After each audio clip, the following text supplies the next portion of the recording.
Bonjour, bonjour, Aurélien du Jardin du Lâcher-Prise. Je m'adresse particulièrement aujourd'hui à tous ceux qui ont été diagnostiqués au potentiel hypersensibles, qui ont du remue-ménage permanent dans la tête, qui sont stressés ou qui sont anxieux, qui sont créatifs mais trop créatifs, qui ont des idées permanentes surtout, qui ont des réponses qui leur viennent naturellement mais qu'ils ne savent pas expliquer.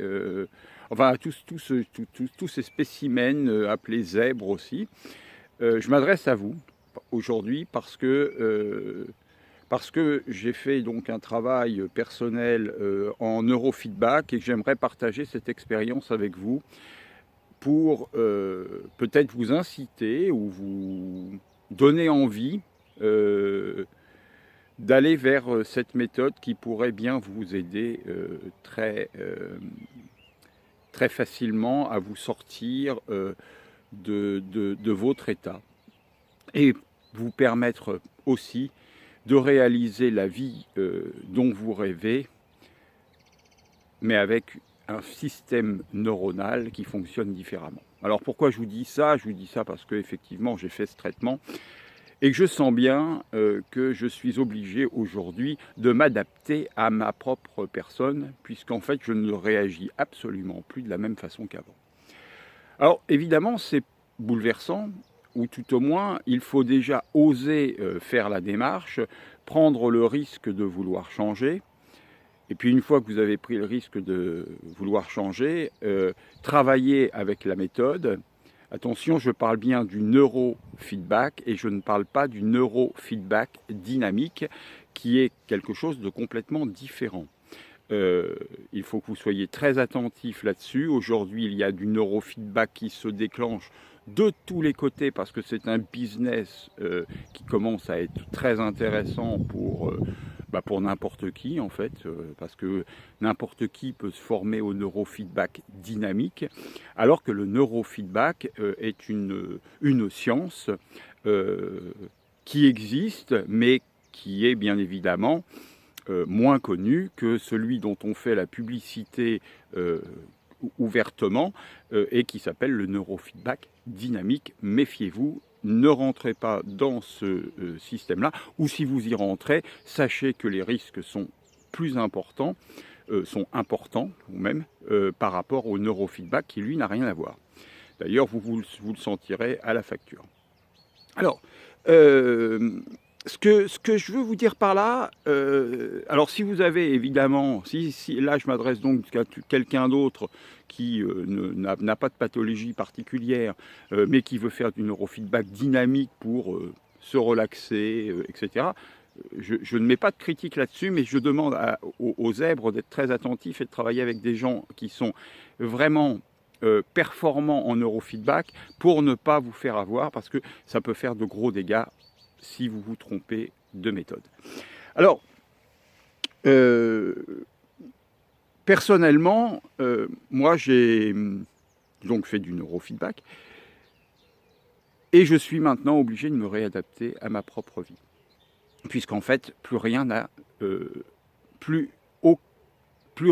ne fonctionne de la même façon dans ma façon de voir les choses.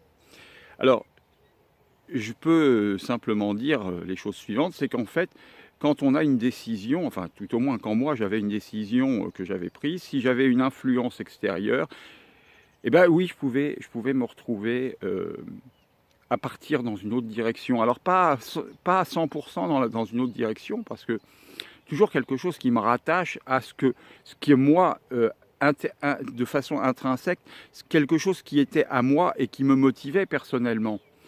Mais dans le mouvement, je pouvais très bien changer d'idée, me laisser capter par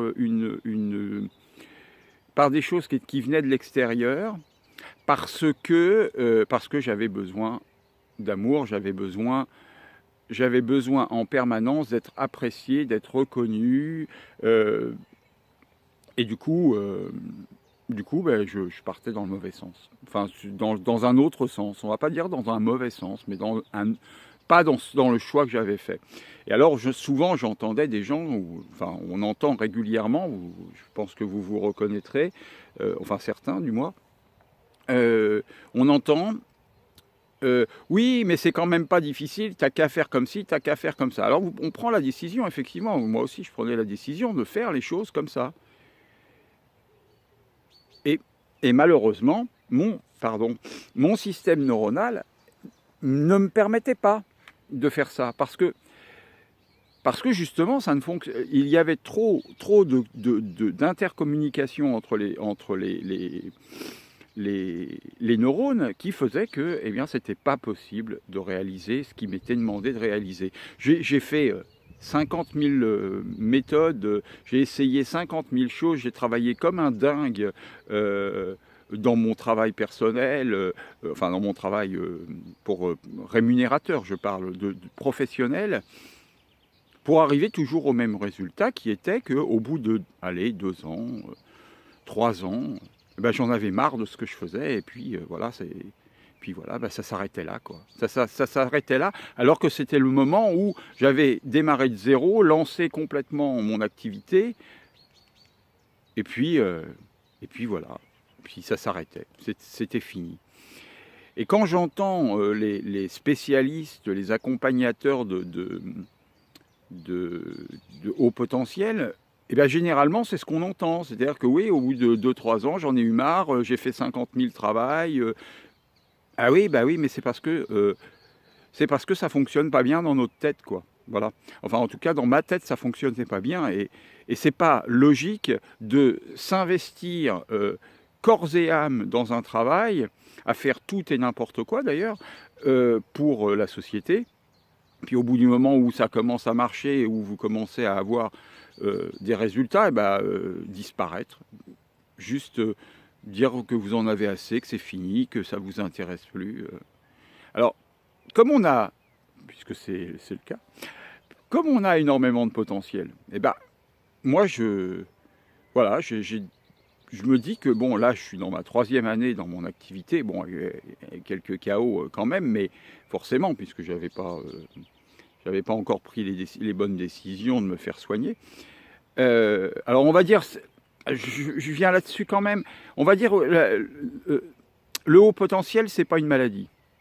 Non, je suis d'accord, c'est pas une maladie, mais c'est quand même une façon de réagir qui est vraiment handicapante et qui ne nous donne pas vraiment les chances de pouvoir réussir comme on le voudrait. Alors on va pouvoir choisir un travail de médiocre qui ne correspond pas à ce qu'on est, et le faire très bien, mais ça ne nous apporte pas de joie.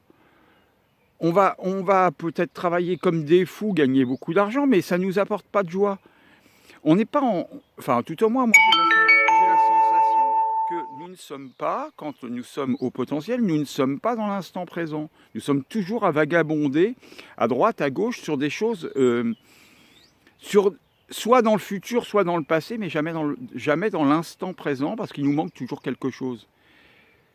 Et ce qui est agréable aujourd'hui, je vous en dirai plus tard, mais ce qui est agréable dans ce que je ressens aujourd'hui, c'est que non seulement je me sens calme, mais en plus je vis, enfin j'ai la sensation de vivre maintenant, ce qui se passe maintenant. Bien sûr, j'ai des rêves, bien sûr, j'ai des envies, mais je sais revenir à l'essentiel, c'est-à-dire à ce qu'il y a maintenant, ce qui se passe maintenant pour moi. Et ça, c'est quelque chose de complètement nouveau. Alors j'avais envie de partager ça avec ceux qui se pensent différents. Si vous vous pensez vraiment différent, si vous vous sentez mal dans cette société, c'est que vous avez à y être dans cette société. Comme moi, j'ai à y être et à y vivre. Peut-être certainement, en y apportant des choses nouvelles, mais en étant dans la société, en étant foncièrement conscient que de toute façon, on ne peut rien faire contre cette société. Et donc, il faut qu'on fasse des choses de l'intérieur pour pouvoir la changer. Donc, ça ne veut pas dire renier tout, loin de là.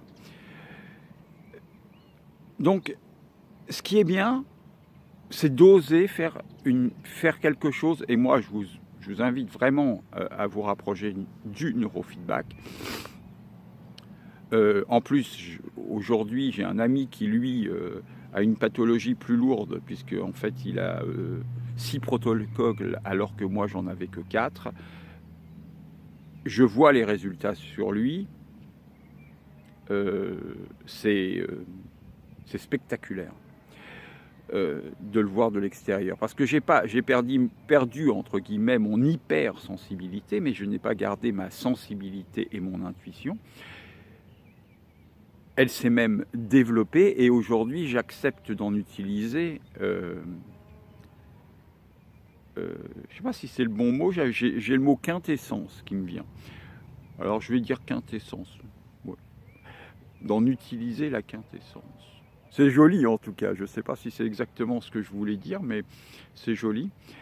En tout cas, voilà, d'utiliser toutes mes compétences à mon profit, et donc au profit de tous ceux qui m'entourent et qui ont le désir d'avancer. Voilà, donc c'est tout pour aujourd'hui. Je vais revisionner cette vidéo et la poster si elle me convient. Mais je crois que c'est assez juste par rapport à ce que je voulais dire. Une petite visite du jardin potager que vous voyez rarement parce que c'est complètement détruit. C'est là où il y avait la fameuse cabane.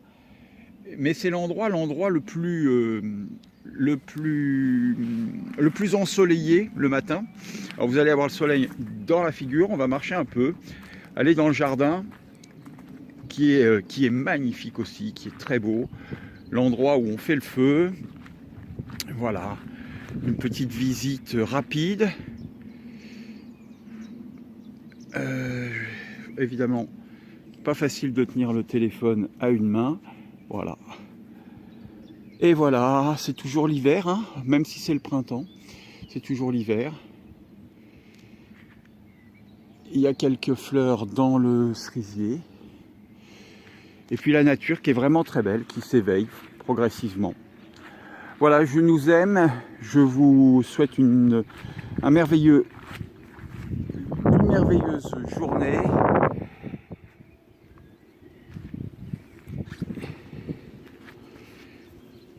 Et je vous dis, toujours pareil, la main au mauvais endroit. Et je vous dis à très bientôt. Au revoir.